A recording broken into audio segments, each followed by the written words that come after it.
হারাম জেনেও হারাম খাচ্ছে। লটারির টিকিট হারাম না হালাল? কথা বলে হারাম। আপনাকে আমি পুকুরিয়ায় দেখিয়ে দিব, আপনাকে আমি গাজলে দেখাবো, আপনাকে আমি সুজাপুরে দেখাবো, আপনাকে আমি কালিয়াচকে দেখাবো। মুসলমান লটারি কাটছে, লটারি বিক্রিও মুসলমান করছে। ঠিক বললাম না ভুল বললাম? এ লোক জানে হারাম, তারপরও করছে। তো এর থেকে বড় রাসূলের দুশমন কেউ হতে পারে? কি করে একটা মুসলমানে কাজ করতে পারে? যদি লটারি হালাল হতো, সব থেকে প্রথমে লটারি কারা কাটতো? আমরা মৌলবীরা, ইমামরা। সব থেকে কম বেতন আমাদের। কথাটা বুঝতে পারেননি? কম বেতন কার? আমাদের। আমরা তো ফজরের পরে রোজ একটা করে কাটতাম, 1 কোটি লেগে গেলি আর ইমামতি করতাম না।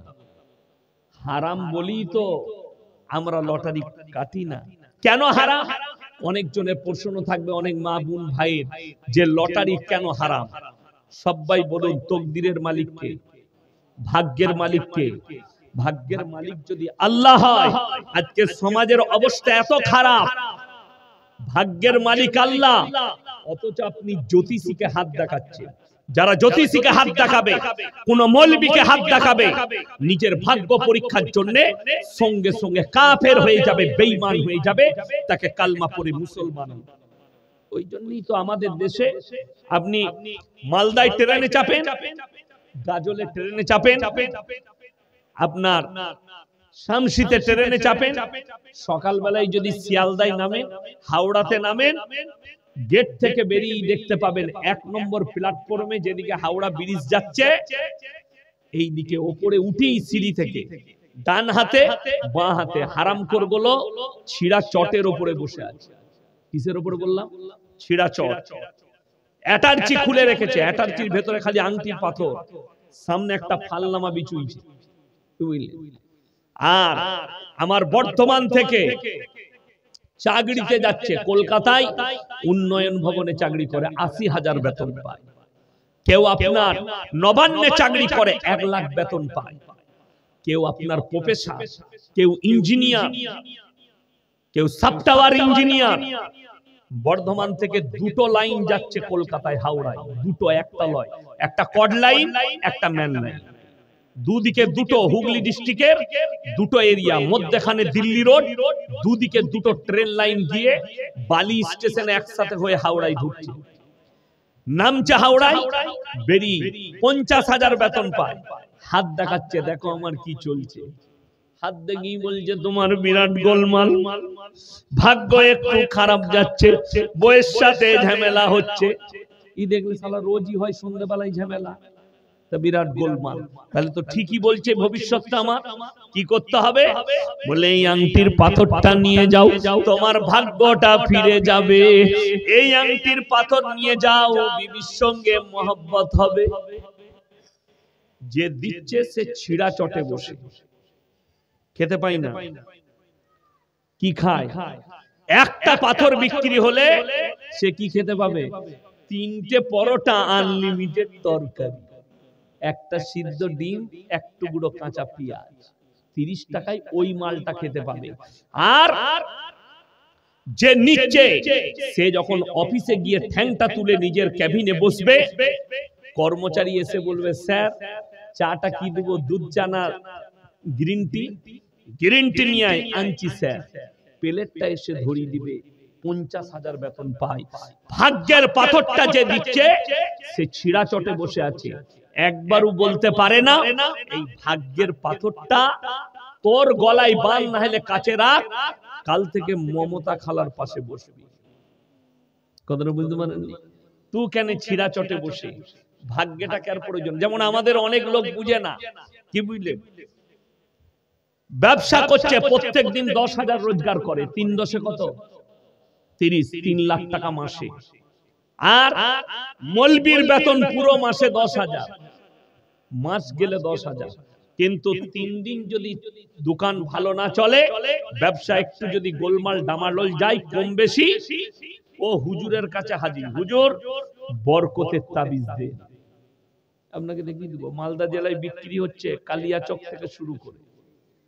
আমি তো একবার কালিয়াচকে রাত্রে দাঁড়িয়েছিলাম, 2-4 জন মারার পরিস্থিতি নিয়েছিল, আমি তাড়াতাড়ি গাড়ি ছেড়ে বেরিয়ে গেলাম। তো দুঃখটা ওই জায়গায় নয়, ইমামের বেতন 10,000, যে বরকতের তাবিজ দিচ্ছে সে হচ্ছে 3 লাখ টাকা রোজগার করে।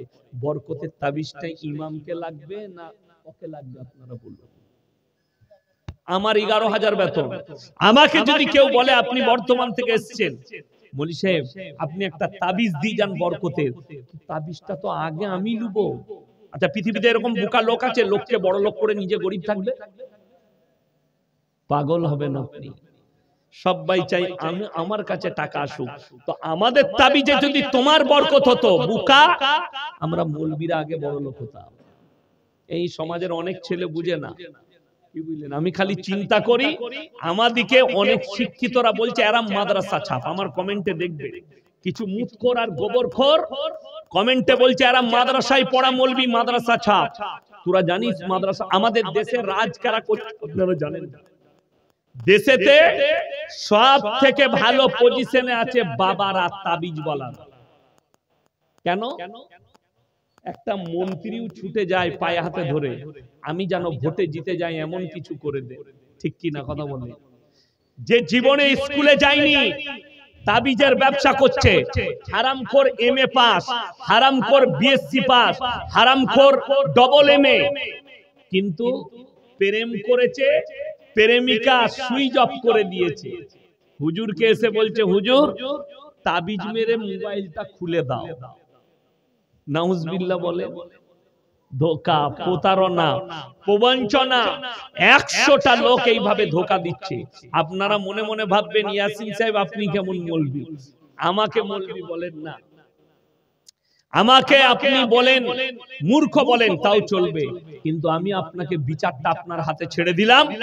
আমার মতো 100টা মৌলবী কিয়ামতের দিনে ধরা পড়বে, 100টা হুজুর ধরা পড়বে কিয়ামতের দিনে। সমাজকে ধোঁকা দিয়েছো, প্রতারণা করেছো, প্রবঞ্চনা করেছো। কোরআন বলছে শোনো এক শ্রেণীর আলেম কিভাবে পাকড়াও হবে। ইন্নাল্লাযীনা ইয়াকতুমুনা মা আনজালাল্লাহু মিনাল কিতাব ওয়া ইয়াশতারুনা বিহি সামানান কালীলা উলাইকা মা ইয়াকুলুনা ফি বুতুনিহিম ইল্লান নার ওয়া লা ইউকাল্লিমুহুমুল্লাহু ইয়াওমাল কিয়ামাতি ওয়া লা ইউযাক্কিহিম ওয়া লাহুম আযাবুন আলীম। হে আমার নবী তোমাদের মধ্যে বলে দাও কিছু এমন আলেম থাকবে যারা নিজেদের পেট চালাবার জন্য কোরআনের আয়াতকে লুকিয়ে দিবে। আমি আল্লাহ রাব্বুল আলামিন কিয়ামতের দিনে তাদেরকে কঠিন আযাবে মুবতালা করে দেব। তারা তাদের পেটে যে খাবারটা ভরে ওটা আগুন ভরছে, অন্য কিছু নয়। সমাজ এই ধোঁকায় পড়ছে।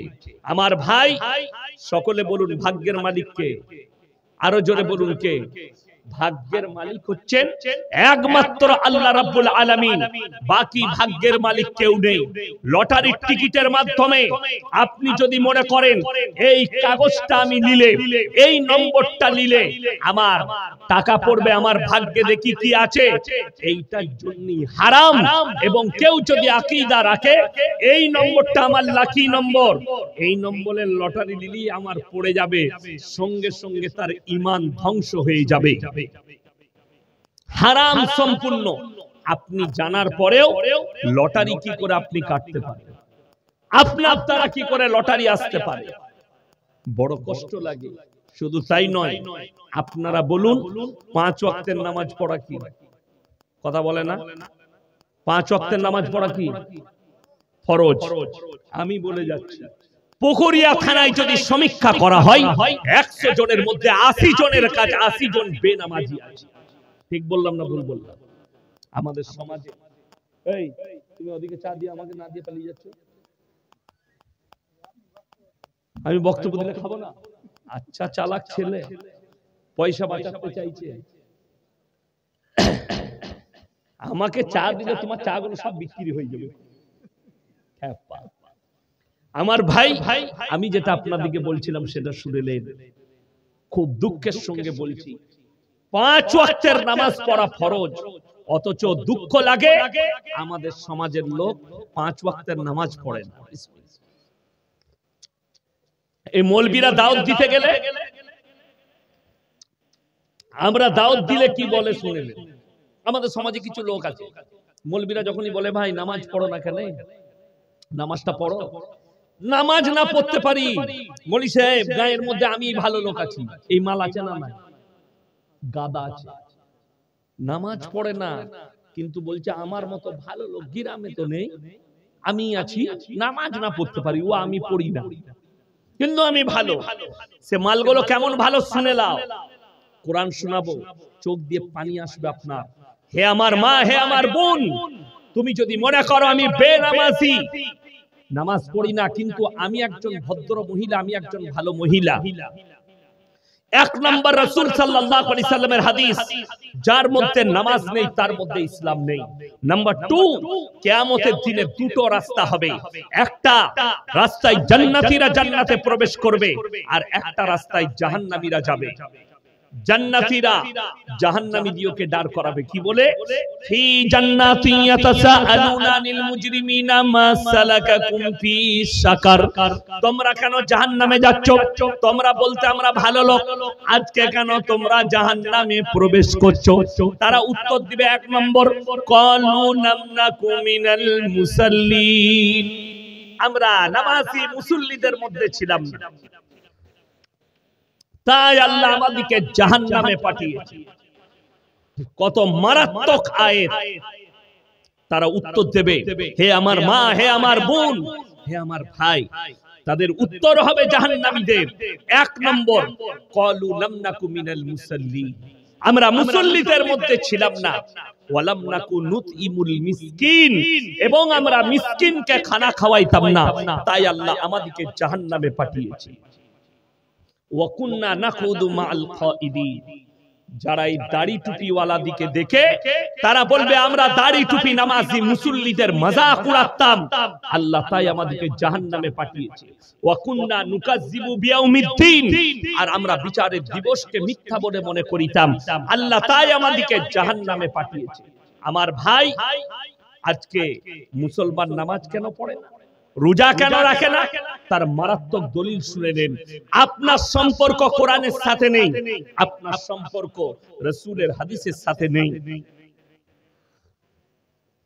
আপনার সম্পর্ক দ্বীনের সঙ্গে নেই, যার কারণে আপনার এই অবস্থা। আমাদের দেশের মুসলমান, আপনাকে একটা কথা বলি, যেমন দেখুন, পর্দা করা ফরজ না ফরজ নয়? কথা বলে না? ফরজ। আমি খালি ফরজ গুলো বলে দিচ্ছি আপনাদেরকে। পর্দা করা সমাজে ফরজ একটা নারীর জন্য, এটার নাম পর্দা? আমাকে বলে দেখ কোন মৌলবি, যদি কোন বাপের বেটা মৌলবি বলতে পারে এটা নারীদের জন্য পর্দা, আমি আর জীবনে মালদা ডিস্ট্রিক্টে কাল থেকে আর বক্তব্য দেব না। আমার এখন এক মাস রোজার আগের দিন পর্যন্ত ডেট আছে, তার মধ্যে বেশিরভাগ ডেট আমার উত্তরবঙ্গে আছে। আমি দক্ষিণবঙ্গের মানুষ, বর্ধমান জেলা, যেখানে পানাগড় মিলিটারি ক্যাম্প আছে, ভারতবর্ষের মারাত্মক ক্যাম্প, সেই পাশেই আমার বাড়ি। আপনি অবাক হবেন, আপনাদেরকে বলে যায়, হে আমার ভাই, হে আমার মা বোন, আপনি কি মনে করছেন বেঈমান কাফেররা চুপচাপ বসে আছে? না, আপনার উপরে ধ্যান রেখেছে। দেখুন তারা ঠান্ডা মাথায় কত মারাত্মক কাজ করেছে। আপনি ইসলামের মধ্যে দাখিল আছেন, আপনাকে দিয়ে পাপ করাচ্ছে, আপনি বলুন তো এইটা ছেড়ে দেন। কিন্তু মারাত্মক বলে দিই, এই যে জলসা করার পরে মেলা বসিয়েছে, এই মেলাতে যে নারী পুরুষগুলো ঘুরছে এরা সব অমুসলিম না মুসলমান? কথা বলে না, এরা সব আমাদের মুসলমান। আপনারা জানেন ইসলামে মেলা হারাম, ইসলামে মেলা হারাম। তার মারাত্মক কারণ হচ্ছে একজন নারী আর পুরুষ পর নারী আর পর পুরুষ নির্জনে এক কাছে হলে তৃতীয় ব্যক্তি যে হাজিরি দেয় তার নাম হচ্ছে শয়তান। আর কোরআনে সূরা ইউসুফের প্রথম পৃষ্ঠায় আছে, ইন্নাশ শাইতানা লিল ইনসানি আদুব্বুম মুবিন, শয়তান হচ্ছে মানুষের প্রকাশ্য দুশমন। সেই দুশমনকে দাওয়াত দিয়েছেন মেলা বসিয়ে। হয়তো মনে হবে গরিব মানুষ দোকান বসিয়ে খাচ্ছে, দোকান বসাক, কিন্তু আপনার মেয়ে বেপরদা ভাবে ওখানে ঘুরে বেড়াচ্ছে, আপনার বিবি বেপরদা ভাবে ঘুরে বেড়াচ্ছে। পর্দার একটা মারাত্মক দিক আনা হয়েছে। নারীর মর্যাদার জন্য আল্লাহ একটা সূরা অবতীর্ণ করেছেন, সূরা নিসা। এতে নারীর মর্যাদা, নারীর ইজ্জতের কথা বলা হয়েছে, মা চিনানো হয়েছে, বোন চিনানো হয়েছে। যে বেঈমান কাফেররা বলছে এরা মায়ের সঙ্গে বিয়ে করে, এরা বোনের সঙ্গে বিয়ে করে। আমরা কেউ বোনকে বিয়ে করি? কথা বলে না, আমরা বোনকে বিয়ে করি? হারাম। ওই জন্য আপনার কাছে কোরআনের শিক্ষা না থাকার কারণে, আপনার কাছে দ্বীনি শিক্ষা না থাকার কারণে রাস্তাঘাটে বাজারে একটা বেঈমান কাফেরকে উত্তর দিতে পারেন না। যারা বলে যে তোমরা তোমাদের বোনকে বিয়ে করো, আমি আমার ফুফুর মেয়েকে বিয়ে করেছি। আচ্ছা, এরকম অনেক লোক আছে না নাই? মামার বোনকে বিয়ে করেছে, চাচার বোনকে বিয়ে করেছে। আচ্ছা, সেগুলো কিন্তু রক্ত সম্পর্ক নাই। এটা বুঝাবেন অমুসলিম ভাইকে কি রক্ত সম্পর্ক নেই। আর বিহারে আমার মোবাইলে রেকর্ডিং আছে, বিহার আর ঝাড়খণ্ডে একটা মেয়ে তার নিজের বাপকে বিয়ে করেছে, সেটা সনাতনী ধর্মের মেয়ে। মোবাইলে আমার কাছে রেকর্ড আছে, আমার নামে কেস টুকু আমি আদালতে দেখিয়ে দেব, ভিডিও বার। আমি এটা গল্প বলি নাই, কিন্তু কোরআন খুলবেন আপনি, তাকে মানে কোরআন খুলে দেখান, 4 পারা শেষ পৃষ্ঠা, হাফের পর থেকে সূরা নিসা, হুররিমাত আলাইকুম উম্মাহাতুকুম ওয়া বানাতুকুম ওয়া খালাতুকুম ওয়া বানাতুল আখি ওয়া বানাতুল উখতি।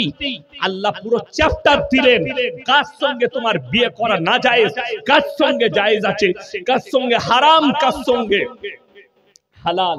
আল্লাহ পুরো চ্যাপ্টার দিয়ে দিলেন, তাকে খুলে দেখিয়ে দেন। মায়ের সাথে চলবে না, বোনের সাথে চলবে না, খালার সাথে চলবে না, ফুফুর সাথে চলবে না। বড় একটা চ্যাপ্টার দিয়েছেন আল্লাহ রাব্বুল আলামিন কোরআনে, কার সঙ্গে বিয়ে হারাম, কার সঙ্গে বিয়ে হালাল। যেহেতু আপনার কাছে দ্বীন না থাকার কারণে, দ্বীনি শিক্ষা না থাকার কারণে আপনার উত্তর দিবার ক্ষমতা আপনার মধ্যে নেই। আপনি ফেলোয়ার, নিজের ধর্মের কাছে আপনি ফেলোয়ার। বেঈমান কাফেররা তাদের মেহনতে কামিয়াব, আমরা আমাদের মেহনতে নাকাম হয়ে গেছি।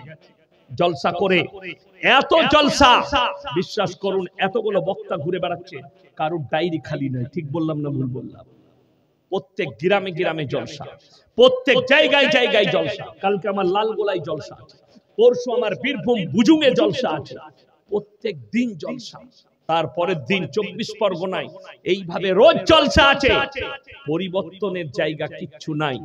এত আলেম উলামা, মাদ্রাসা, মসজিদ, কেউ বলছে আমরা তাবলীগ করছি, কেউ বলছে জলসা, কেউ বলছে মিলাদ, কেউ বলছে এইভাবে দাওয়াত দিচ্ছি, এত চলছে, পরিবর্তন নাই। তার মারাত্মক কারণ হচ্ছে কোরআন থেকে সম্পর্ক ছিন্ন, আলেম থেকে সম্পর্ক ছিন্ন, উলামা থেকে আপনার সম্পর্ক ছিন্ন, যার কারণে আপনি এতটা বিপদগ্রস্ত হয়ে পড়েছেন। আপনার কাছে নামাজ আছে তো হারাম হালালের বিচার নেই, আপনার কাছে হারাম হালাল বিচার আছে তো আপনার মধ্যে নামাজ নেই, আর আপনি নিজেকে মুমিন ঘোষণা করে সমাজের বুকে বাস করছেন, আল্লাহর নবীর উম্মত ভেবে আপনি বসবাস করছেন। আর বেঈমান কাফেররা ঠান্ডা মাথায় আপনার ব্রেনে কাজ করে যাচ্ছে। এ আমার মায়েরা, আমার বোনেরা শুনলেন তারা মেহনতে কিভাবে কামিয়াব হয়েছে। আশা করি আপনাদের এলাকায় গ্রুপ লোন, বন্ধন লোন নাই, আছে না নাই? আছে। এরপর বলুন, রাগ করবেন না, বাস্তব কথা বলছি। ইমাম সাহেব কে আছে? এই দেখেন ভাইজান ইমাম। আচ্ছা, আপনারা ইমানদারির সঙ্গে বলুন তো, এই ইমাম সাহেবের স্ত্রী নিশ্চয়ই গ্রুপ লোন করে? প্রমাণ দিতে পারবেন? জোরে বলুন না সুবহানাল্লাহ। ইমাম সাহেবকে কত বেতন দেন আমি জিজ্ঞেস করব না, ওটা আপনারা ইনসাফ করবেন। কিন্তু আমি বলছি ইনসাফের সঙ্গে শুনেলেন, মৌলবীর বিবিকে রাস্তায় বেরিয়ে 6000 বেতন দেয় কমের লোক। হে মুসলিম সমাজ, তোমরা ইমামকে সবথেকে কম বেতন দাও, তারপরেও তার বিবিকে রাস্তায় বেরিয়ে গ্রুপ লোন, বন্ধন লোন করতে হয় না। তুমি মাসে 30,000 রোজগার করো, 20,000 রোজগার করো, তুমি কেরলে কাজ করে 50,000 রোজগার করো, তারপরে তোমার বউকে রাস্তায় বার করেছো, গ্রুপ লোন আর বন্ধন লোন নেই। আজকে 10টা করে মেয়ে গ্রুপ করেছে, গ্রুপ, আর গ্রুপ লোন নিচ্ছে। গ্রুপ লোন নিয়ে তাদের মধ্যে একজন হেড হয়েছে 10 জনের মধ্যে, আর 9টা মেয়ে তাকে ম্যাডাম বলে ডাকে। সে দেখে এমনি স্কুলের ম্যাডাম হতে পারি নাই, আমি সুদ খাবার ম্যাডাম হয়েছি। বিরাট ব্যাপার, 9 জন ম্যাডাম বলে ডাকছে, ওর বিরাট ব্যাপার। ম্যাডাম বলছে না সম্মান বেড়ে গেল, নাউজুবিল্লাহ। তুমি সুদ খাবার ম্যাডাম হয়েছো, বেঈমান কাফেররা আপনার ঘরে ঘরে সুদ ঢুকিয়ে দিল। যদি মনে করেন মৌলভী সাহেব আমাদের সংসার কি করে চলবে, তো তুমি মনে রেখো রাসূল সাল্লাল্লাহু আলাইহি সাল্লামের হাদিস, যারা 5 ওয়াক্তের নামাজি হবে মৃত্যুকাল পর্যন্ত আল্লাহ তাদের রুজিতে কোনোদিন কমি দিবে না। জোরে বলুন সুবহানাল্লাহ। এটা রাসূলের সহিহ হাদিস। আল্লাহর নবী সাল্লাল্লাহু আলাইহি সাল্লাম হাদিস বর্ণনা করলেন, যারা আল্লাহর রাস্তায় দ্বীনের পথে থাকবে মৃত্যুকাল পর্যন্ত আল্লাহ তাদেরকে ইজ্জতের রুজি দান করবেন। জোরে বলুন সুবহানাল্লাহ। আমরা মৌলবীরা আল্লাহর উপরে ভরসা করি, 5000 6000 2000 3000 যেটাই দাও আমরা সেইটার উপরে ভরসা করে আল্লাহর উপরে বিশ্বাস রেখে আমরা হালাল রুজির উপরে রিজকের উপরে বিশ্বাস রেখে চলি। যারা মনে করছেন টাকা বেশি থাকলে খেতে পাওয়া যায়, হ্যাঁ আমার মারা শুনেলেন, যারা মনে করছেন যদি কোটি টাকা থাকে তবে ভালো মন্দ খাওয়া যায়, ভুল।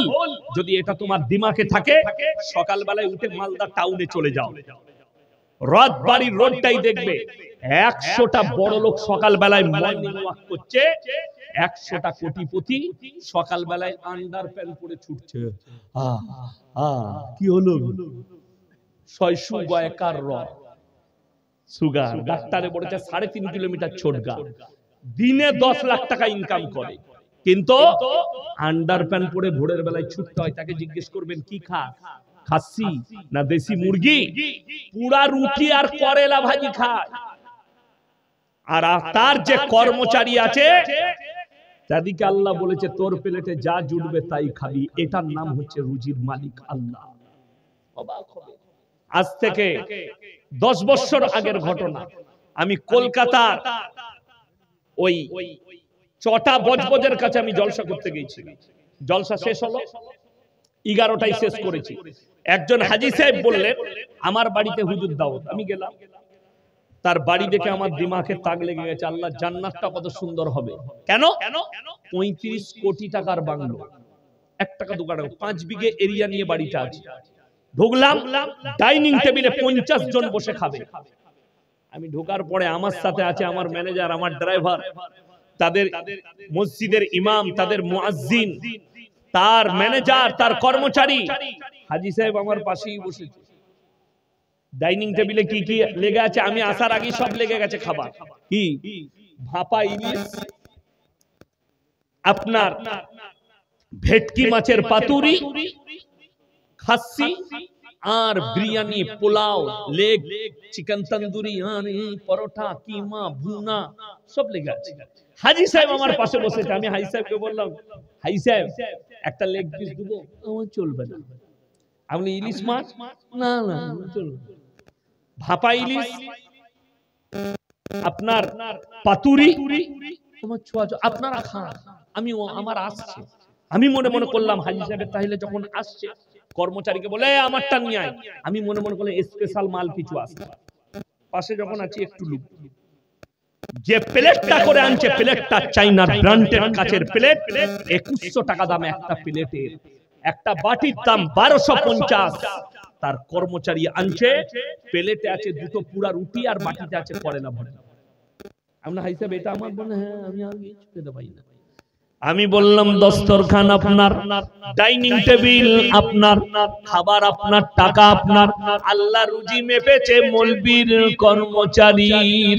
হযরতে মারইয়ামকে জাকারিয়া বলছেন, ক্বালা ইয়া মারইয়ামু আন্না লাকি হাদা, ওগো মারইয়াম তুমি ভালো মন্দ আকরাত মুনাক্কা কাজু কিশমিশ পেস্তা বাদাম কোথা থেকে পাচ্ছো?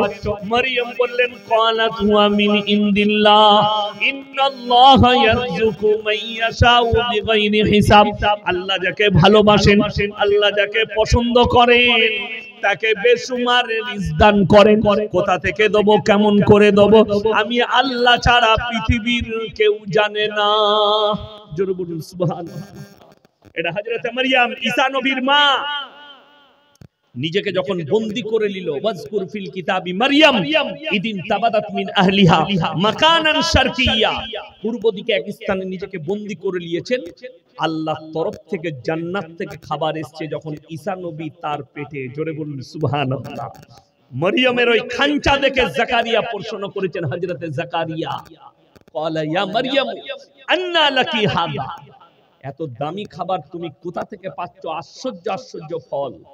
ক্বালাত হুয়া মিন ইনদিল্লাহ ইন্নাল্লাহা ইয়ারযুকু মান ইয়াশাউ বিগাইরি হিসাব। আল্লাহ যাকে ভালোবাসেন, পছন্দ করেন, তাকে বেশুমার রিজক দান করেন। কোথা থেকে দেব, কেমন করে দেব, আমি আল্লাহ ছাড়া পৃথিবীর কেউ জানে না। এটা কোরআন, আপনাকে বিশ্বাস আনতে হবে। আমার ভাই, রুজির মালিক আল্লাহ। সমুদ্রের তলে একটা তিমি মাছ 24 ঘন্টায় 100 কুইন্টাল খাবার খায়, 10 টন। আল্লাহ রুজি কে মাপে? আল্লাহ। 3 ভাগ প্রাণী সমুদ্রের তলে, 1 ভাগ স্থলে আছে। সকলের রুজি আমি আল্লাহ মাপি। একটা জঙ্গলে হাতি একদিনে 1 টন খাবার খায়, 10 কুইন্টাল। কে রুজি মাপে? আমি আল্লাহ রুজি মাপি। আর তোমরা সামান্য 100 গ্রাম চালের ভাত খাও, 50 গ্রাম চালের ভাত খাও, আর আমি আল্লাহ রুজি মাপবো না? অনেক মা বোন, অনেক ভাই বাবা আছে, স্ত্রীর পেটে বাচ্চা এসছে, 2টো ছেলে আছে, আবার স্ত্রী প্রেগনেন্ট। স্ত্রীকে বললে, শোনো, এত টাকা কোথায় পাবো ছেলেকে মানুষ করার? এই ছেলেটা নষ্ট করে দাও। হাই রে নেমক হারাম, তুমি বেঈমান কাফেরের আচরণ নিলে। অথচ তুমি যদি মৌলবীকে জিজ্ঞেস করতে, আমার স্ত্রীর পেটে আবার বাচ্চা এসছে, মৌলবী তোমাকে বুঝিয়ে দিত। কোরআনে আছে, ওয়ালা তাকতুলু আওলাদাকুম খাশিয়াতা ইমলাক নাহনু নারযুকুহুম ওয়া ইয়াকুম। তোমরা দরিদ্রতার ভয়ে তোমাদের আওলাদকে কতল করো না। একটা মানুষকে মার্ডার করলে যে পাপ, যারা নিজের পেটের সন্তানকে ওষুধ আর ইনজেকশন দিয়ে যে নারীরা নষ্ট করে, অতটাই পাপ হবে।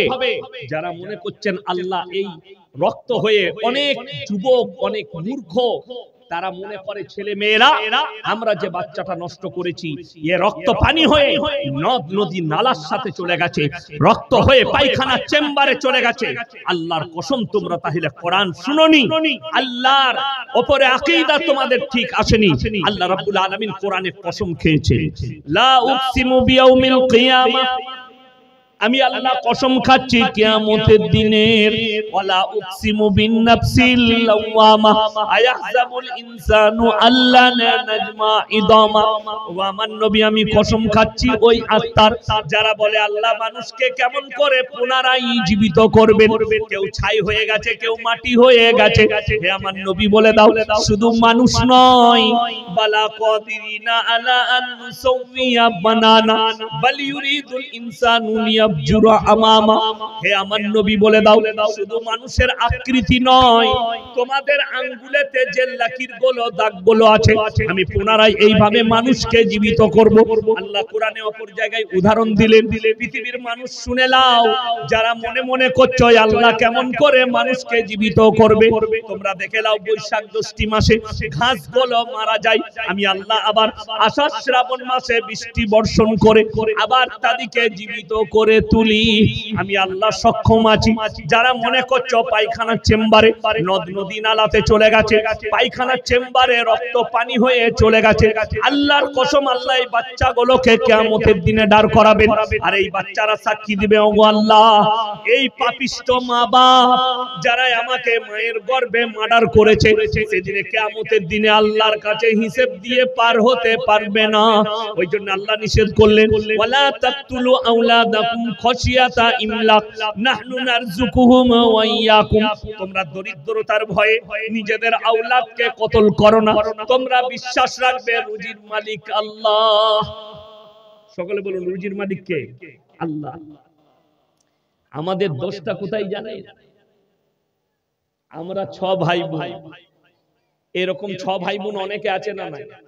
কথা বলেন, আছে। 8টা 10টা ছেলে মেয়ে আছে, কিন্তু আপনি দেখুন, আমাদের লেগে বলেছে এই মুসলিম সমাজের মৌলী সাহেবরা হচ্ছে বাচ্চা তৈরি করা মেশিন। কে বলছে? বেঈমান কাফেররা, এরা বাচ্চা নিয়ে যায়। বড় কষ্ট লাগে, আপনাকে খালি হিসাব করে দিই, আমার 5টা বাচ্চা হলে ইয়াসিন হচ্ছে বাচ্চা তৈরি করা মেশিন।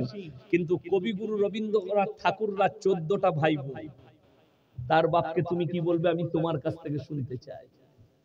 দেশের প্রধানমন্ত্রীজি 6টা ভাই বোন, তার বাবাকে কি বলবে? আমি তোমাদের কাছে জানতে চাই। যোগীজি 7 ভাই বোন, তাকে তুমি কি বলবে? তার মা বাবাকে আমি তোমাদের কাছে জানতে চাই। শুধু তাই নয়, তাগাড়িয়া 10টা ভাই বোন, তার মা বাবাকে কি বলবে তোমাদের কাছে জানতে চাই। খালি আমি বাচ্চা পয়দা করলেই দোষ, অন্য কেউ করলে দোষ নাই। এইটাই হচ্ছে ব্রেন বেঈমান কাফেরদের। আপনাকে অপরাধী করেছে আর আমাদের শিক্ষিত সমাজকে বলেছে এই মৌলবীদের কাছে কিছুই নাই, জ্ঞান নাই, এরা সাধারণ লোক, এরা মাদ্রাসা ছাপ, এদের কাছে দুনিয়াবি জ্ঞান নেই। আমার ভাই, তুমি তো মৌলবী চিনতে পারোনি, তুমি কাঠ মৌলবীকে, নামধারী গাই মুখো হেলেকে মৌলবী ভেবেছো। কোনদিন বাপের বেটা মৌলবীর সাথে বসে দেখবে, তবে বুঝতে পারবে। এরা মিডিয়াতে, আমাদের দেশের কুত্তা মিডিয়া গুলো বিক্রি হওয়া মৌলবী কটাকে আর মূর্খ কটাকে বস করাচ্ছে, দিয়ে বলছে এই দেখো মুসলমানদের হাল এরকম। এই মৌলবী জবাব দিতে পারে নাই। যদি হিম্মত থাকে, আমি 1 লাখ বয়ান ছুটছে আমার ইউটিউব আর ফেসবুকে, আমি 1 লাখের বেশি, 1000-এর বেশি দাওয়াত দিয়েছি, যে যদি হিম্মত থাকে বাপের বেটা রুবিকা লিয়াকত, অঞ্জনা আমকাসম, আপনার আমিষ দেবগন থেকে শুরু করে যতজন আছে নিউজ 18 বাংলা, এবিপি, যদি হিম্মত থাকে আমাদের মতো বাপের বেটা मौलवीर साथे बसो, छट्टी का दूध याद दिला देंगे इंशाअल्लाह। हम बिकने वालों में से नहीं है, हम तुम्हारे जुबान नहीं बोलेंगे, हम बोलेंगे तो हमारे रसूल के जुबान बोलेंगे, हम बोलेंगे तो हमारे कुरान और हदीस बोलेंगे। तुम ले नहीं सकती, तुम सुन नहीं सकते, तुम्हारा दिमाग फट जाएगा। इस्लाम के बारे में पहले जांच लो, फिर कहना, उससे पहले बात मत करो। আমার ভাই, আমার মা বোন সকলকে অনুরোধ করছি, হাত তুলে বলুন নামাজ কেউ ছাড়বো? হাত তুলে বলুন না নামাজ কেউ ছাড়বো না, জোরে বলুন ইনশাআল্লাহ। নামাজ কম্পালসারি নামাজ পড়বেন। আমাদের দেশের লোক 3টে কোয়ালিটির নামাজি আছে আমাদের দেশে। নাম্বার 1 5 ওয়াক্তের, নাম্বার 2 জুম্মা, নাম্বার 3 ঈদ আর বকরা ঈদ। ঠিক বলি না? কিছু লোক আছে শুধু ঈদ বকরা ঈদ পড়বে, আর ঈদের দিনে লাপাই বেশি কারা জানেন? কারা? ওই মাল কটা বেশি লাপায়, যারা কোনোদিন নামাজ পড়ে না, এই মাল কটা ঈদের দিনে নামাজ পড়ায়। যদি 1 মিনিট লেট হয়ে যায়, মৌলভী সাহেব লেট হয়ে গেল যে, ঠিক বলছি না? বলছি, কষ্ট লাগে। আর যদি 1 সেকেন্ড, আমি একবার আমাদের ইমাম সাহেব নেই তো রমজান মাস মাদ্রাসার আদায় করে বেড়াই, তো ইমাম সাহেব বললে ভাই আমি একটু ছুটিতে যাচ্ছি 28শে রমজান, তো মাগরিবের নামাজটা পড়িয়ে দেবেন, আমি এশাকে চলে আসবো। ঠিক আছে, আমি বাড়িতে ইফতারি করে গেলাম, 30 সেকেন্ড আগে নামাজ পড়াইছি। কত বললাম? 30 সেকেন্ড। তো নামাজের পরে আমাকে কিছু বলে নাই, মুয়াজ্জিনকে একজন বলছে মুক্তাদি, সে মানে জীবনে নামাজ পড়ে না, খালি রোজার মাসের মুক্তাদি। সে বলছে এই তুমি টাইম দেখো নাই, 30 সেকেন্ড আগে নামাজ দাঁড় করাইছো। সে বললে ভাই ইমাম সাহেব দাঁড়িয়েছে, আমি ইকামত দিয়ে দিয়েছি। তো সে আমাকে বললে ভাই 30 সেকেন্ড আগে। আমি বললাম চুপচাপ বেরিয়ে যা, আমি তোর বাপের গোলাম নয়, মুখ ভেঙে দেবো জুতো করে বেরিয়ে। তা না হলে মৌলবি ডেকে নিয়ে আয়, আর তোর বাপের বেটা কোন মৌলবি আছে যে 30 সেকেন্ড আগে নামাজ পড়লে নামাজটা হবে কি না?